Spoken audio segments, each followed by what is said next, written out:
What is good, guys? Sircharlesthepoet here. By the way, before I start, if you hear a buzzing in the background, like a humming in the background, I do apologize. There's a factory nearby, near where I'm staying, and and it just runs 24/7 all day. I hear it. So I've closed the windows, did my best to shut out the sound, but if you can still hear it, I do apologize. But hi, welcome to this week's video. Today I wanted to talk about, a few weeks ago I was in New York City. As you know, in the beginning of the year, so January 2022, I live in New York. New York City is home. I live in New York City, but in January 2022, I left New York City and I decided to just start traveling, travel the world, travel the country primarily, and travel the world. So a few weeks ago, I was in New York City, the first time after a few months, and something occurred to me. My experience was different, and I wanted to make a video about it. So, a while ago, some time ago, I heard the phrase "a tourist in your own city," being this idea of being a tourist in your own city. And I didn't know what it meant, but it's not like it didn't sound difficult to understand. You know, you're a tourist in your own city, so it's like navigating your city to an outsider's perspective. You know, so and to further explain that, as you know, where you live, they it's very routine in the places where you live. It's very routine, you know. So you wake up one day, go to work, and come home from work and do something at your house, or you go to do an activity, probably go to a movie theater, but it's probably that same movie theater that you go to. There's a few select restaurants that you probably go to. You don't explore every restaurant in town, but you go to a few of them. And there's not really much that you do unless some extravagant event is going on. But you're very familiar with what you're doing. There's no new experience that you're getting in your home city, your hometown, or wherever you live. So being a tourist in your own city kind of puts you in a position, not forces you, but puts you in a position where you're seeing your city from the point of view of a tourist. And that is one of the experiences that I had when I was back in New York City.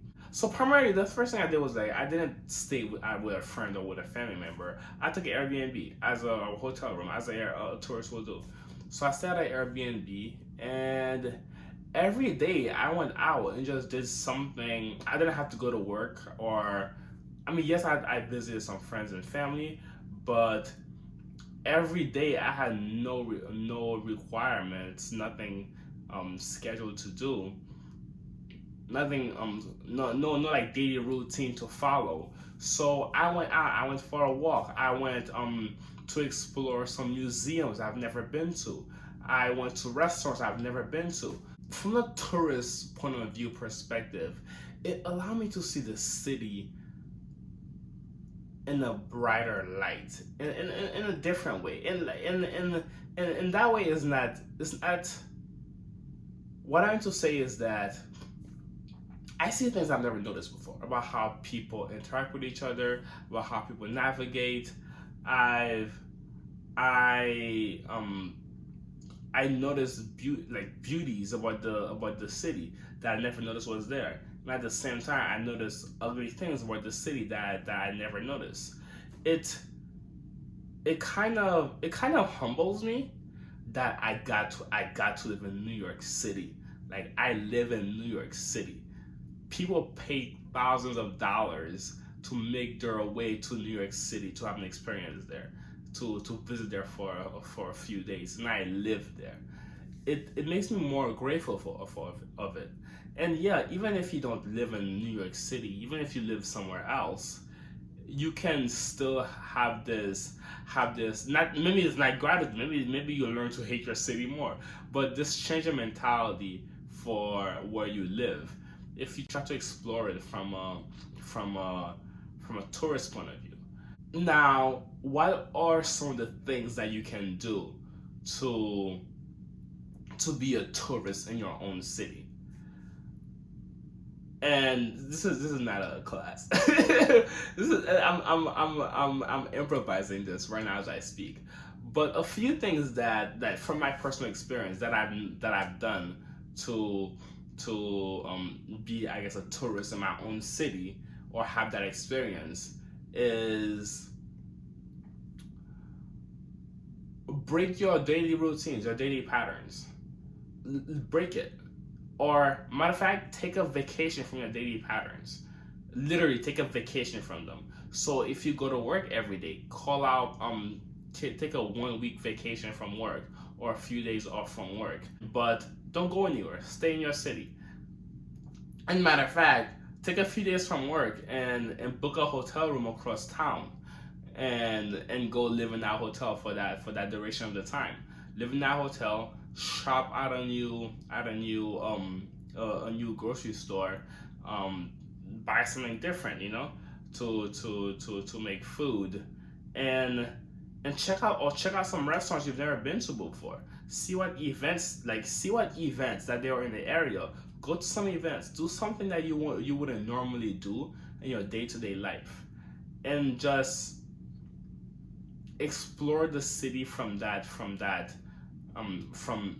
another angle. One thing that I did is I went to events more.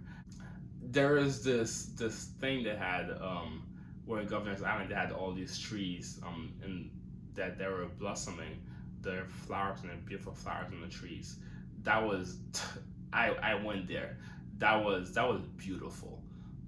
Like, had I lived in New York City, that just would have been something like that I say, huh, that's a touristy thing. I'm not gonna go there. But that was a great experience, seeing these flowers blossom, like seeing just walking down a path of just trees with beautiful pink flowers on them. It was beautiful. And what else? I went to this Starbucks location that was so different from every other Starbucks, the regular Starbucks that I would go to in the city. I walked next to the river. I went to a park next to the river in Hell's Kitchen, Manhattan. Several new parks that I just built. I had a great experience, and I literally was just there on my phone taking pictures for most of the time, like any other tourist would, because I saw my city in a more beautiful light. So that it's really, again and not everybody's experience is the same. My experience is that I learned to appreciate my city more, but it also it also showed me a little bit that I don't want to live in that city because it reminds me of how tough the day-to-day life is in that city. It's very tough, and it reminds me of, like, there are all these beautiful things in the city, but one of the reasons why people who live there don't get to experience these beautiful things is because of how difficult it is to live in that city. Granted, um, you can just every weekend you just make sure you go on a trip. Go explore something, a few things on a trip, go on in the city. I don't know, but I want to focus on the positive things. It definitely made me appreciate my city more. It made me appreciate my city more. So yeah, try that. Try that. Take a week or so from work, and book a hotel room across town, or go live across town. Book a hotel room across town where nobody knows you. You don't know nobody, you don't know nothing around, and just see that part of town. Check out some new restaurants. Check out a new park. See what events that are going in the area. Go to go to a concert by a small up and coming band, an indie group. Go to a concert by an indie group that's super cheap, and just sit there and enjoy it. Yeah, be a tourist in your own city. Yeah. And if you actually do end up trying, I would love to hear what your experience was. If you end up doing it, I would love to hear what your experience was. Comment them in the comments below. Of course, it's always open, always welcoming, and or you can message me on Instagram. I'm very active there. My Instagram is Life of the Poet. Life of the Poet. I will put it somewhere on the screen. But yeah, okay. Be a tourist in your own city. Okay. Cool. Ciao. Ciao.